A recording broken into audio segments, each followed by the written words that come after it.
It's just a couple minutes after 9 o'clock. This is WTAO in Murfreesboro. Welcome to another edition of the T-Show. Today we're talking with, once again, one of my favorite people, Tom Yahraes. Tom is director of the underway program at the Touch of Nature. That's over on Giant City Blacktop. Touch of Nature is part of the university, isn't it, Tom? Yeah, right. Sure is. Let me turn your microphone on here. It might help. Hello. How are you today? Real good. Real good. See, I looked out when you came here. You had a nice addition to your truck, canoe racks, and canoeing, one of my favorite things.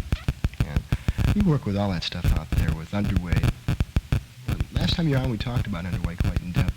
Maybe you can give us a little recap of what you're doing out there now. Well, underway, as we mentioned before, is a stress challenge program. And we do a variety of activities, canoeing, as you mentioned, climbing, rappelling, caving, backpacking, orienteering, and just a whole slew of things out in the woods. You got me going. Just come back from Missouri, and now I want to take out again. Well, we got to get you out over at Underway sometime. As a matter of fact, we have a session coming up. I guess today's the last day of registration, and it's a 7-day program starting, I believe, the 22nd of this month. And it's open to anyone here in the area. And we'll be packing out Sunday evening and being back here in Carbondale the following Saturday, I believe. Now that's not, stress that point, it's not related to just if you're part of the university or part of that whole structure, but to anybody in Southern Illinois. It's open to anyone, or anywhere, really. Yeah, for sure. I think the minimum age limit is 13, and we're going to group people. We'll get a lot of teenagers, and we'll have a group for them, and then the over-the-hill gang, people your age, have another group for them. You know, we had mentioned just a few minutes before we went on the air, some of the other programs of the Touch of Nature was like the environmental workshop, and there were some other things. Can you name those? The environmental workshop, the Youth Conservation Corps, which is an 8-week program during the summer. That's sponsored in conjunction with the Crab Orchard Refuge, and that's, well, people showed up yesterday, and they're probably out at the refuge now getting involved in the summer program. And the handicap program starts pretty soon, and that's really an interesting program. The handicap, there's not too many opportunities for the physically handicapped to enjoy the outdoors. How do you go about that? And that poses a lot of special problems, you know. And how do you overcome some of the staff for that and the director for that program are specially trained to handle all different types of handicaps. And it's a resident camp type of program. They're in for 2 weeks or 6 weeks, and they get to do a lot of things they wouldn't normally do. We teach them how to swim. They go horseback riding, canoeing, and just a whole bunch of arts and crafts type activities. That kind of stuff's like climbing a mountain, you know, and the satisfaction of seeing people do that and achieve those goals. That's really the exciting part of watching those people in camp. And I guess not too long ago, a lot of the handicap people weren't given a lot of opportunity to participate in different things. You know, the old, I don't want to say, you know, just put them aside and not look at them, but that was kind of the mentality. And it was pretty innovative at the time to say, okay, let's take these people out and let them enjoy some things out in nature. And boy, they just get a big kick out of it. And it's not what you'd expect either. A lot of people, the idea is that, well, they really can't do that. Someone who's handicapped can't do it. But I imagine after a day or two, and even the people who participate in the program sort of get used to things and settle down. They do. I think a fellow here on campus, Dr. Freeberg, was very involved with the Special Olympics. And at the time, that was viewed as a kind of a wild idea. But I think that has proven to be an overwhelming success and has really helped a lot in that area. You gonna be having any more programs geared towards the handicap? Well, like the handicap camp, Mm-hmm. we should think of a better name and call it the handicap camp. But the Camp Little Giant, out of Touch of Nature, will be going on for 6 weeks. And at the moment, it's a summer kind of program. We hope to expand beyond the summer. But possibly into the spring and the fall, maybe. Spring and fall. Also, we've been doing quite a bit of work with senior citizens throughout Southern Illinois. And groups of about 30 to 50 senior citizens come out for 3 or 4 days and just enjoy the camp. And boy, it's a lot of fun to watch them. What do you have, a special camp over there? Yeah, the Camp Little Giant, which we call Camp Little Giant, is an adaptive camp.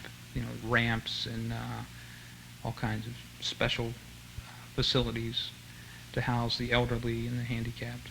Well, you have cabins and things like that over there? They sleep in cabins, eat in a dining hall, and there's a beach and a volleyball court, and all these things can be adapted to the special populations. Sounds more like a resort than a camp. Yeah, I was watching some fellas the other day, some senior citizens, pitching pennies in a dining hall. This one old guy kept cheating every time the other fellow turned around. And the camp director, Dwayne Murphy, has his record of wolf howls. I don't know if you've heard that. I think Robert Redford has that record. And about 11 o'clock at night, he puts the wolf howls on a PA system, and oh, it's an eerie sound. Next time over that way in the evening, I'll know where it's coming from. Yeah. I won't turn hightail and run. You know, I'm just so interested. You know, we talk about the programs that go on with Touch of Nature. It hits a chord inside, and a lot of people really don't take as much advantage of it as they can. Do you find that you have a lot more capacity or less capacity for people to come? We have a great capacity. We can house 350 to 400 campers. That's for underway? That's for all the programs. For all the programs. And we just haven't been reaching our capacity. Southern Illinois area is probably uses this area least of any of the areas around. A lot of input from Chicago and from the St. Louis areas. So we're going to try to extend ourselves to the people in the Southern Illinois counties, and really go out of our way to have them come out, look at the facility, and see what kind of special needs there are for this area. Tom, what do you think some of the reasons are that people in the area don't use it? What's going on? Well, I guess the grass is greener on the other side type of thing. It's right in our backyards, and you tend to overlook what's in your backyard and travel several hours over to Missouri or down to Land Between the Lakes or something like that. So I think that's what it is. But it's right here, and a lot of people just live in Washington, D.C. for 7 or 8 years. I was born there, and I've been to the Capitol once, so I think it's since I moved away, I've been back and seen it 4 or 5 times. So I think that's probably part of the That's an interesting idea. I find myself also falling into that. I spent a day, the most I've ever spent, I guess, out in the Shawnee might have been overnight or 2 evenings, late afternoon, then you go a day and you come back the next morning. But I've been off to Missouri and then also down the Land Between the Lakes and up to Wisconsin. You go 3-4 days. And every time I think about taking a trip around here, it's, well, let's go for a day. So, boy, Southern Illinois is, as you know, you travel around and you come back here, and boy, there's an awful lot to be offered. I was just talking to a friend of mine last night who just got back from the west, out in Arizona, and that area's out that way. And they said they were so happy to be back here and see all the greenness and the lushness, and didn't even mind the humidity. It was just like being home again. And the Shawnee is a couple 100,000 acres, and all the lakes and the caves and beautiful bluffs around here. And it's something that we should get out and look at and enjoy. Keeping in mind that, one of the programs was, you mentioned environmental education? The environmental workshop. Environmental workshop. You want to tell me about that? The environmental workshop, I guess it's somewhat similar to Underway. They go out and look at a lot of the different areas in southern Illinois, but they look at it with a little more environmental criticism. And matter of fact, they have a couple of trips coming up this month, the latter part of this month, where they're going down to Pine Hills area for a week and explore quite extensively the Pine Hills, the swamp, and some other areas down that way. And that's also open to high school aged kids, college kids. Was there an emphasis on in environmental concern from man's viewpoint or from nature's viewpoint? Like, what are we doing to pollute these areas, and how can we clean them up, or is it how can we preserve these areas? I'm pretty sure the philosophy they're taking is one of environmental awareness, and not so much the negative aspects, but the appreciation of, and which is, I think, a lot better attitude to have. For instance, they'll be looking at the LaRue Pine Hill Swamp, and not looking at it in terms of what is done to make it smaller and to pollute it or things like that, but just what's there and how unique it is, and the different interactions in the environment. Is that idea cast throughout all the programs through Touch of Nature, environmental awareness? For sure. Every one of the programs has that as one of the underlying philosophies of the program. Nature appreciation, environmental awareness, whatever terminology they use. And all of it's done in a very positive attitude, so that the people can be happy about it. There's plenty of groups and there's plenty of time to go around and be upset about the environment, and it can even jade your whole outlook. It seems to me it gets to the point where you can't look at a forest without looking at man's impact. And certainly man has had a lot of impact on the different areas, but if we can put that aside and just look at the beauty that's there and appreciate that, and go from the beauty and the appreciation to the environmental interactions and the ecology of the area. You know, I found myself, when I went to Missouri to the Current River, which is a very highly traveled river, you see beer cans and this and that here and there, and at certain points along the way, I was there for 2 days, it was very hard to get away from seeing all the beer cans and a lot of the garbage. I think I just about filled up my canoe with beer cans. Yeah. And soda cans too. Let's not exclude everyone. But they got to a point where I came around a bend and there was a golden mink sitting on a log, and right by the log was empty package of 6-packs. But I was sitting right there, and at that point I realized that everything is in perspective, but things are getting better. Things are definitely getting better. You take the gamble. If you want to turn more people on to the outdoors, you're going to get a lot more traffic in the outdoors. And the more traffic, obviously, the more litter, just by the fact that man is there. But I've been noticing a trend that a lot of the paths are a little more worn, but a lot of the people that were coming out and just bringing 6-packs of beer and bottles and things like that is diminishing a bit. So it's a trade-off, but I think by getting more people involved and exposed, they just kind of police themselves. It's the whole philosophy of a custodianship. For instance, the Shawnee National Forest is ours, the people of Southern Illinois, people in the United States. And we can pretty much govern its destiny. So if we want to go out and trash it up, well, then we're all going to have to pay for it. But by getting more people involved and feeling like it is theirs, you tend to keep your backyard a little cleaner than you'll keep someone else's backyard. So, and I think that's happening. People are starting to be a little more responsible. We've got a ways to go yet. I mean, the battle's not over, but boy, it's getting a lot better.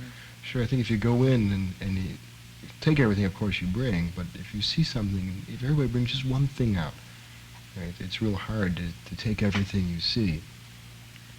Yeah, we even, well, what I was always taught was to leave an area a little better than you found it, and that doesn't mean to go in and manicure the area and pull all the crabgrass or anything, but just try and make it look as if no one was ever there, so that the next person that comes upon that area can experience that great feeling that, gee, maybe no one's ever set foot in this area before. And if you've ever felt that, I mean, if you've ever felt that I am the first person to ever set foot in this area, to ever be in this area, boy, you know, you feel like a pioneer, an Indian or something, and it's a pretty great feeling. And the only reason you can probably feel that way is because the people that were there before you did take good care of the area. Maybe we could talk about how we can do that, and how some people can do those actions, you know, clean things up. Oh, sure, I'd be glad to. I think we've got to get away from the old concept that you go into an area and you kind of make it your own. Now, if we're going to go backpacking through an area, there's really not a whole lot of need to carry along a big axe or a lot of saws. There's enough wood around fallen that you can just pick up the dead wood and start a fire. But if you build a fire, make sure that you build it where there's already a fire scar. And there's nothing more disgusting than to walk into an area and see just char marks all over from people who didn't want to build a campfire where someone else built a campfire. And maybe we don't even need to build a campfire. That's kind of an overemphasized activity. This time of the year, other than for cooking, there's really no need for a fire. And in southern Illinois, for the most part, the weather's mild enough that you don't need a campfire.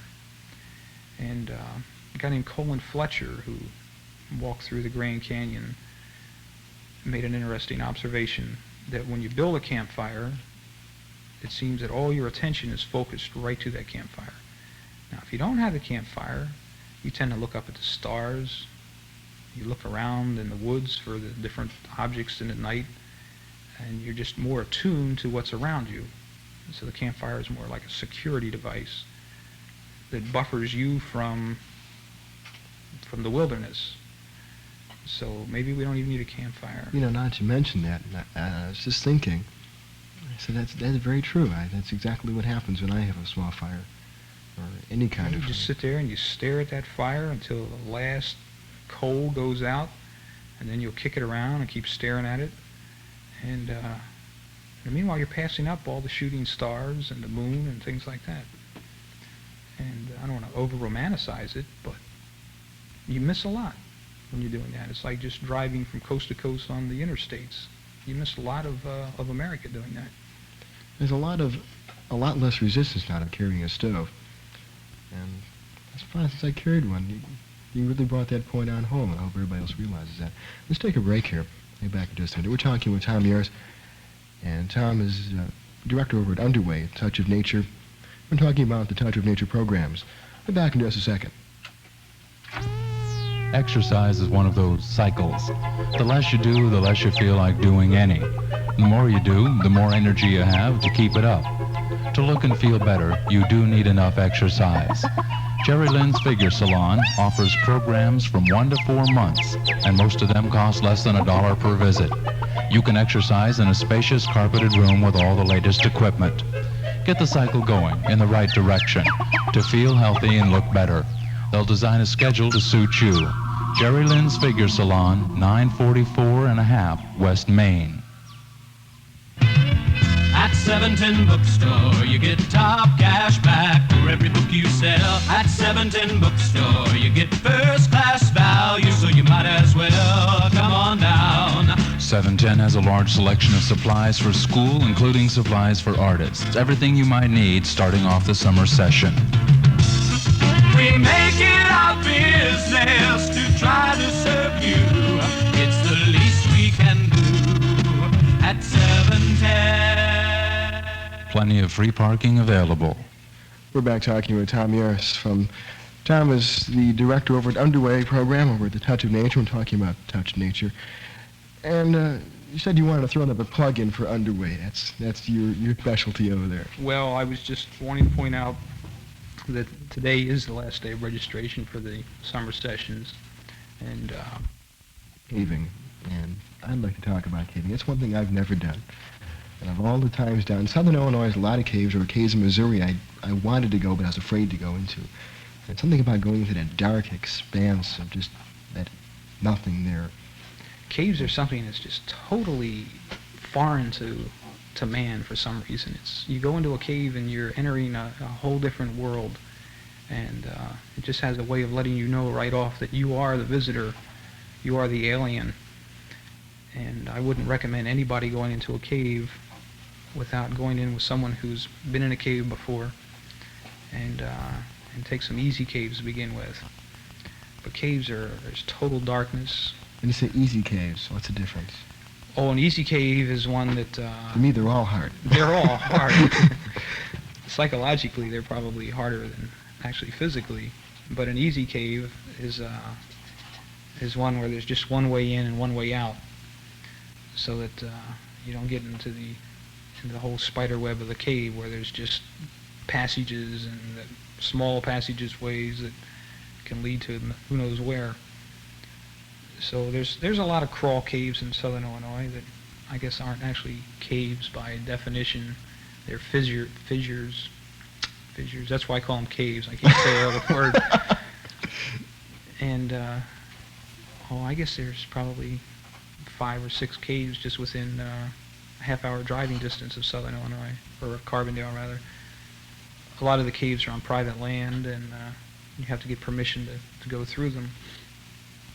But it's something that's just really exciting, really scary.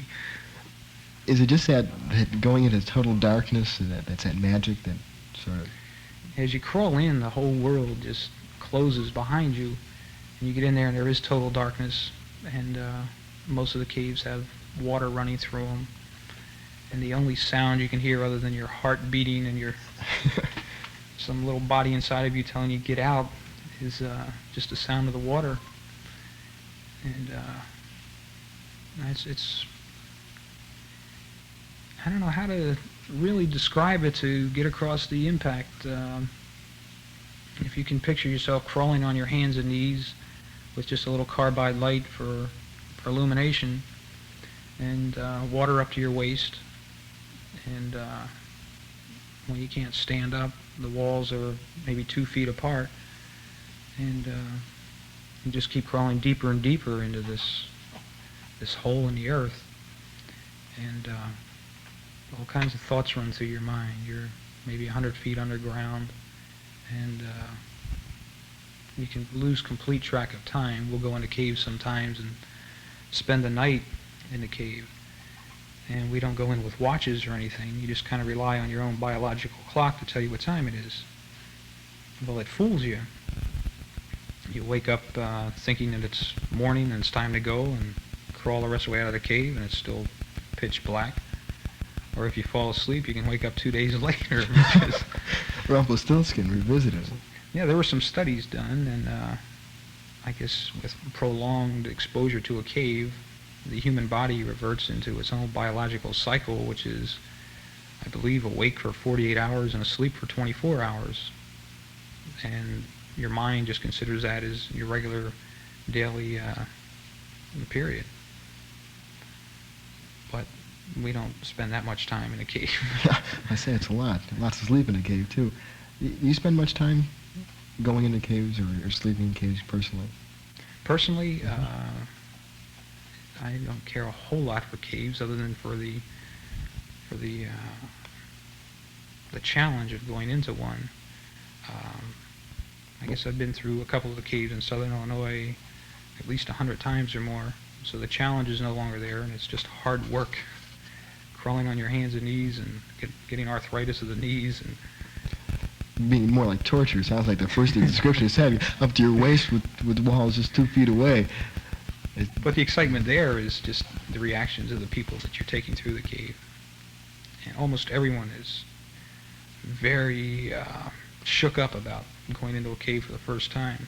What was your feeling the first time you were in a cave? I was scared to death, quite frankly. It ended rather quickly. I got into it, and as I was saying, the initial anticipation, didn't know what to expect, and this one particular cave, crawling in backwards on your hands and knees, and then there's Backwards? backwards, because there's a 20-foot drop that if you don't crawl in backwards, you're not in the right position to go down, and then hitting the floor of the cave, and being in total darkness. But I was able to acclimate myself right away. I guess the drive to get out of the cave kept me going. But started to get into the cave, and I thought, wow, this is just really something. It's really exciting, and I've never experienced anything like this before. And as you're crawling through the cave, as you're getting close to the exit, you can start to feel the cool, sweet air of the out of doors, and you see a little pinhole of a light way down the way, and you know that's safety. Start walking faster and faster. Start walking a little faster. And typically, as I got out of the cave, big smile on my face and a real feeling of accomplishment. And that's, I guess, most people feel that way. A lot of people don't ever want to go in again. They say, boy, that was really neat, but I don't want to do that again. When I was teaching climbing, I ran into some people who really wanted to do it the first time. And they get some people up on the rocks, and they do this and do that, but never again did they said that, I did it. Well, sure, that's enough. And at least that spirit of adventure is very vivid. I find that a lot in people down here. I imagine you working with everybody, you find that. Yeah, it seems almost like carryover from the pioneer spirit in this area. People are ready to try things and ready to, give the commitment involved and needed to accomplish some pretty stressful activities. Yeah.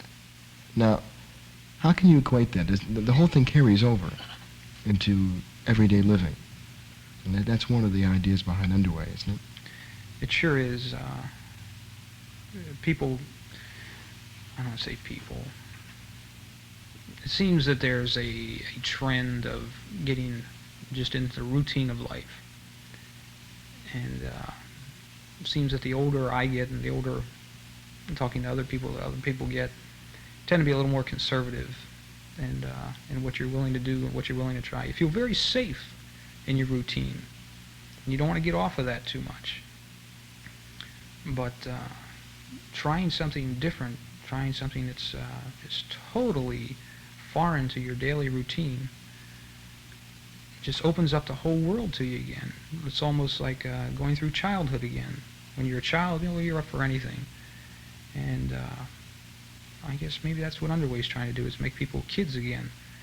But now that people are a lot of the people that go through the program are a little older, adults, aging adolescents, they're starting to get a little more conservative.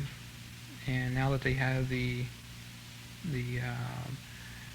knowledge and the wisdom of their years, now's the time to really apply all that wisdom and take a chance and experience some new things, and it just opens up a whole new world for you.